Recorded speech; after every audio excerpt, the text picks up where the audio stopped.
Hello, and welcome to this week's special bonus episode. As we have discussed previously, Hebrew, the language of the Old Testament, much like Greek, the language of the New Testament, is an image-based language. It paints an incredibly vivid and detailed picture that English simply fails to capture. It often requires entire paragraphs of English in order to convey the full idea that is captured and painted by a single Hebrew word.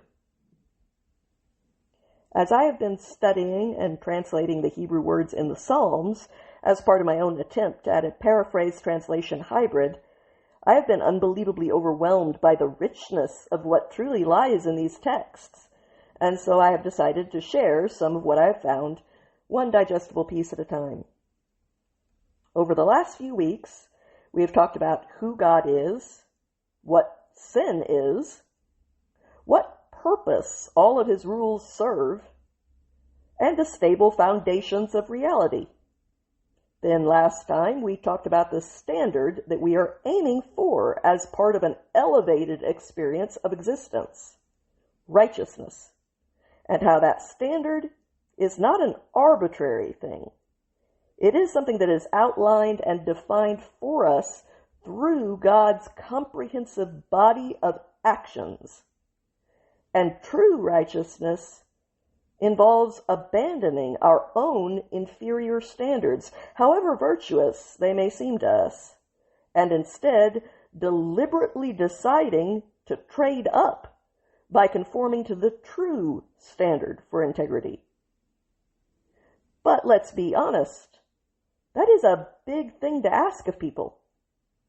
So today we will try to make that sacrifice easier by offering an expanded perspective based on context. Often the thing that makes choices hard is not having their alternative outlined very clearly for us.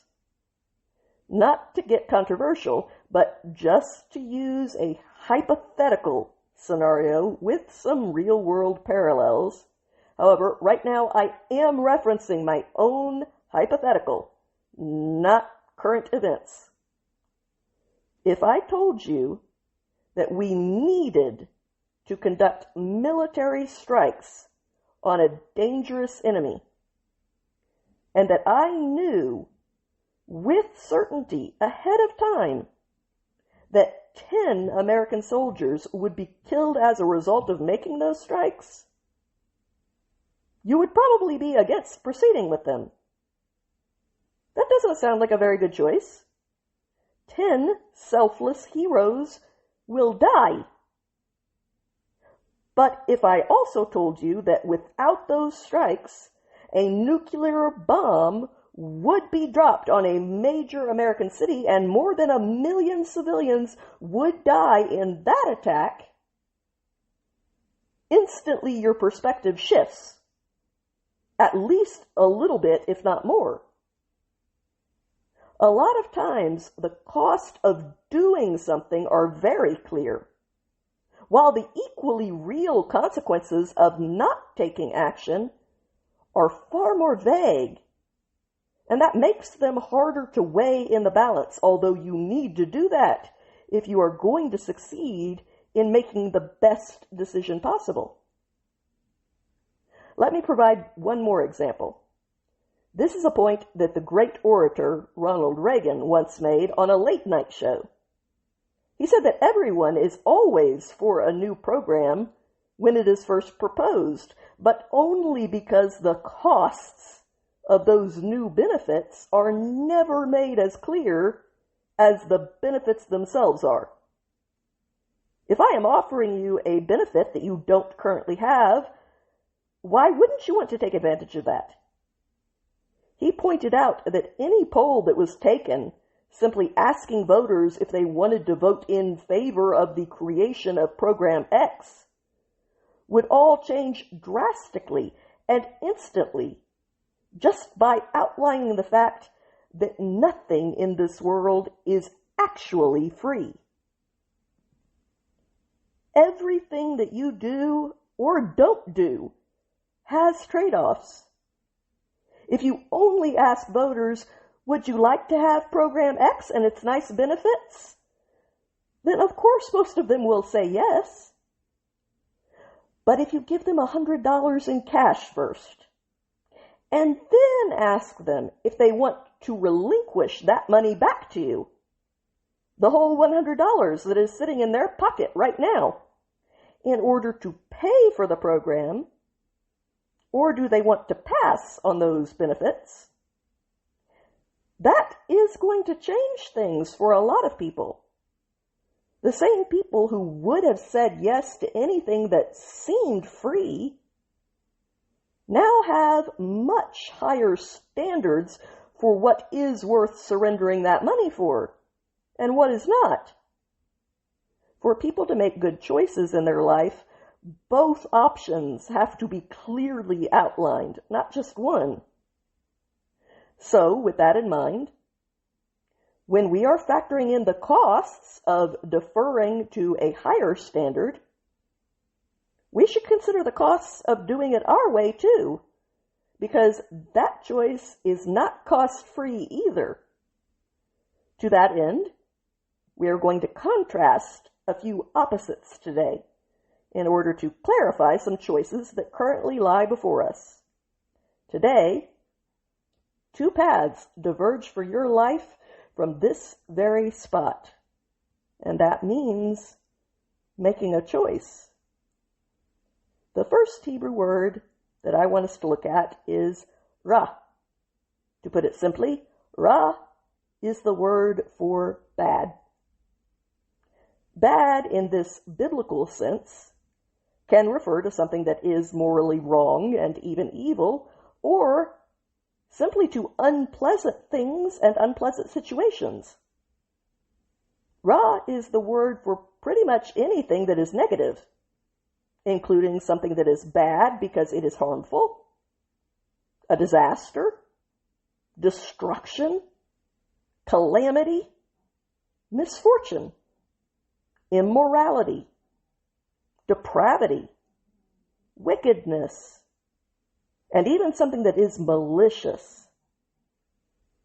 Ra is badness in every sense that the word can be used in, down to a rotten piece of fruit, one that has gone bad. But that makes this word a little too broad to be of much use in the context of our discussion today. So the best way to understand Ra is to look at its opposite, Tov.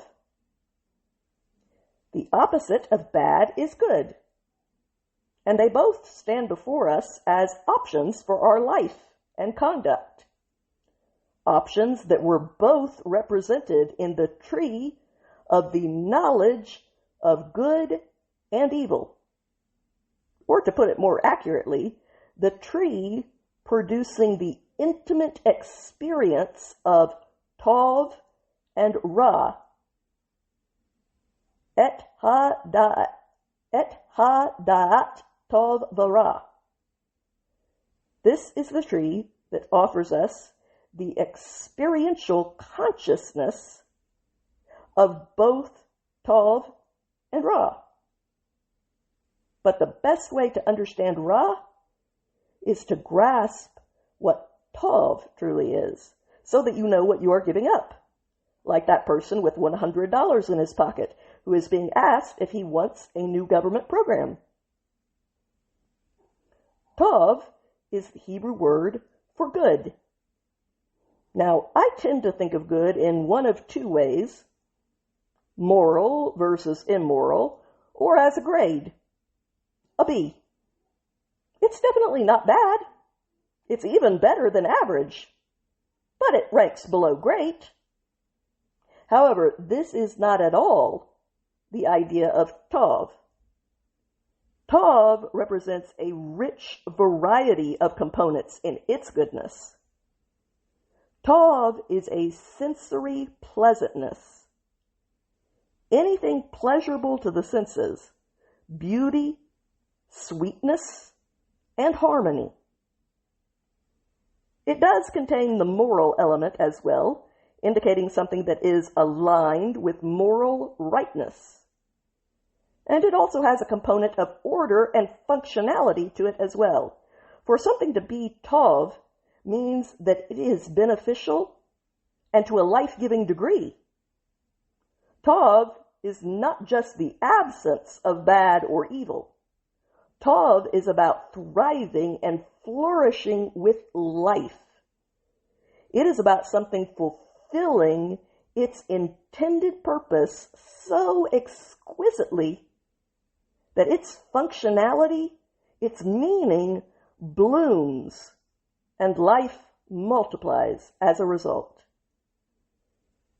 Tov is a comprehensive idea of goodness, a goodness that is complete in its nature, and thus it brings life, purpose, and flourishing. Tov is about a profound depth of well-being that lacks not even the smallest component in its totality. The word Tov is used repeatedly in Genesis, when God declares that his creation is good, or Tov. What he is saying is that each element of his creation is life-givingly right in how perfectly tailored each thing is to filling up the niche of its intended purpose, both functionally and beautifully. He is saying, this is exactly what I wanted. This is exactly what I created it to be. When I am good, as defined by Tov, I have filled up a life-givingly good purpose, one that I am perfectly suited for, and one that, as a consequence, fills me to capacity with a truly comprehensive experience of well-being. This is a perfectly tailored and interconnected life.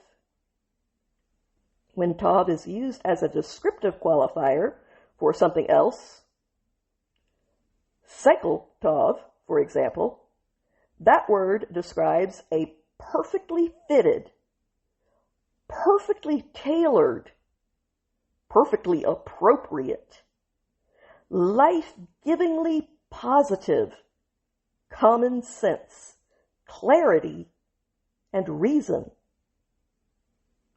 So with all of that in mind, let's circle back around to Ra. Ra is the opposite of Tov. So instead of a perfectly tailored purpose for you to fill up, one that fits like a glove, Ra is a disjointed meaninglessness where nothing fits. Instead of sensory pleasure, your senses are graded against ugliness, biting bitterness, and a piercing clamor that is painful like nails on a chalkboard. Instead of harmony, there is discord. Instead of being aligned, Ra is warped. Instead of being ordered and functional, Ra is disordered chaos, one that is incapable of producing anything solid or stable.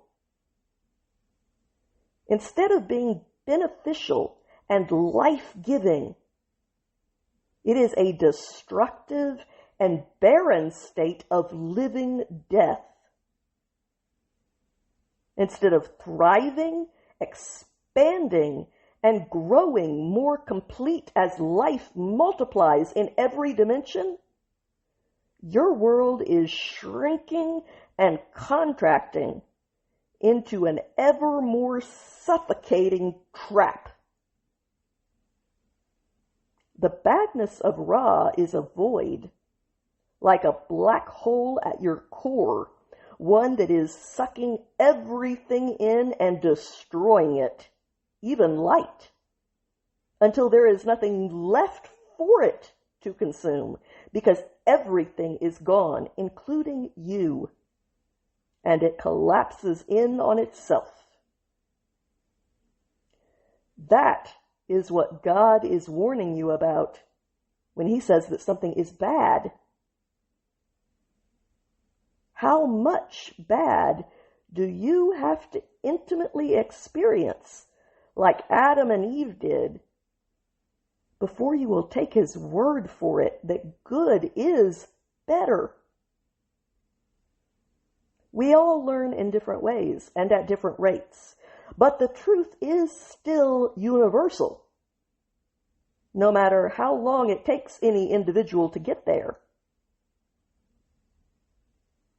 Tov is better. That is true for everyone. It is true for me, and it is true for you, whoever you may be, and whatever your circumstances are. This truth has no exceptions to it, not a single one. Let's do one more comparison. This next Hebrew word is the word for violence, but it means so much more than that. In the simplest of terms, it means violence, lies, and malicious theft, all of the most unjust nature possible. But this word transcends those simplified terms, horrifying though they are.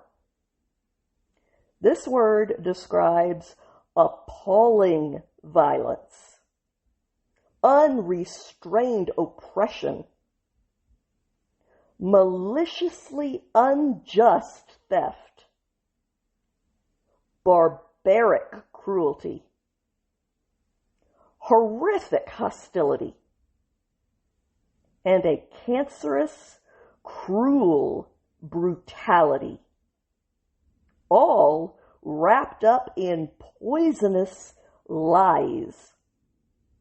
Basically, every form of spitefully violating another and the lawless, free-for-all wronging of others via the very worst kind of atrocities that mankind is capable of perpetrating. And that Hebrew word is, I kid you not, Hamas. For the record, the genocidal terrorist group that comes to mind named themselves after the Arabic word, not the Hebrew one. But the divine irony is that they named themselves well and very accurately. There is a first for everything, even with these lying genocidal killers. But I digress. In Genesis 6:11, when God saw that the earth had become so corrupt that it was full of violence, and so he sent the flood, what it actually says is that the world was filled to capacity with Hamas. Stop a moment and really reflect on that statement. Picture it in detail. Imagine if every day, everywhere in the world, every person on this planet was committing October 7th. The world held all of the brutality that it could possibly hold.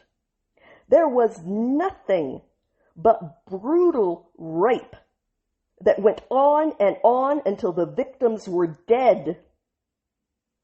The massacre of innocents, even babies in the arms of their pleading mothers. Malicious theft that wasn't even trying to be justified, but was done only to maximize evil. Oppressing those that you deemed to be racially inferior, trying to slaughter the people that had always been on the land, the same land that you want, and lying through your teeth about all of it as you sadistically tortured, carved up, starved and brutalized every soul that you came across, no matter how helpless and innocent they were, including their pets. And all without ever having your appetite for more blood satisfied, if you just kept going in every way that your cruel mind could concoct. What if every day, everywhere, with everyone, was October 7th? That flood was an outpouring of mercy. But just like bad, Ra, violence, Hamas, has an opposite too, peace, or in Hebrew, shalom. And shalom is no less encompassing and vivid than the violent aggression of Hamas. The first thing to understand is that shalom is more than peace, although that is its core trait. In the Bible, you will usually see the word peace paired with some other word. You will either see peace and prosperity, or peace and security, or peace and safety, etc. But there is only one word in the Hebrew text. That word is shalom. Shalom is such a rich word that to translate it only as peace would be a dereliction of duty to your readers. But on the other hand, shalom encompasses so many things that if you were to translate all of them, you would wind up with a long list in every verse that used this word. Shalom is a wholeness, one that encompasses a tranquil security, a stable safety, a thriving prosperity, an immersive harmony, and a profound depth of well-being all at the same time. The well-being of shalom is something that is total. It is on the scale of an eclipse. Shalom is a state of being where nothing is broken and nothing is missing. The peace of shalom is intense enough to reach down into the core and also fill up the external as well. It is immense to the point of overflowing. Shalom is a comprehensive harmony, a stoic security, true and meaningful prosperity that exists inside of a stable and reliable safety. And all of that is encompassed by a well-being that is centered in wholeness, where no part of your existence is missing or insufficient. So again, you have two options.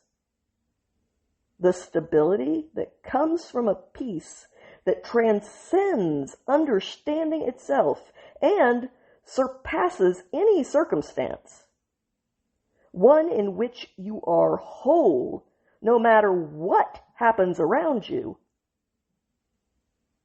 Or experiencing an inner world filled with the lawless chaos of the utterly unrestrained brutality and the oppressive bloodlust that the world has seen from Hamas.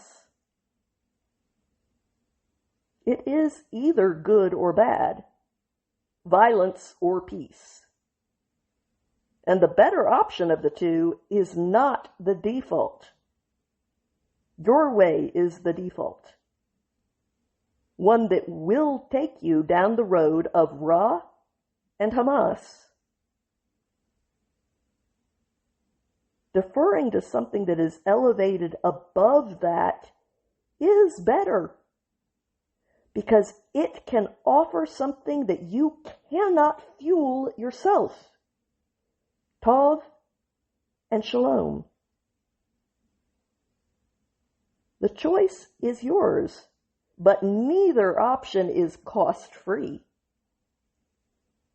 However, I can promise you from experience that one of those choices pays such abundant dividends that it feels like the universe itself cannot even contain them. And it makes the idea of the costs seem laughable, while the other will make you wish that you were already dead, and no costs could be worse than the atrocities and the demolition that it produces in the void that your life ends up being. That could be what your one and only experience of life consists of. So, like the mighty Joshua who led the way into the promised land, the military hero for whom our Savior was named, I ask you now to choose.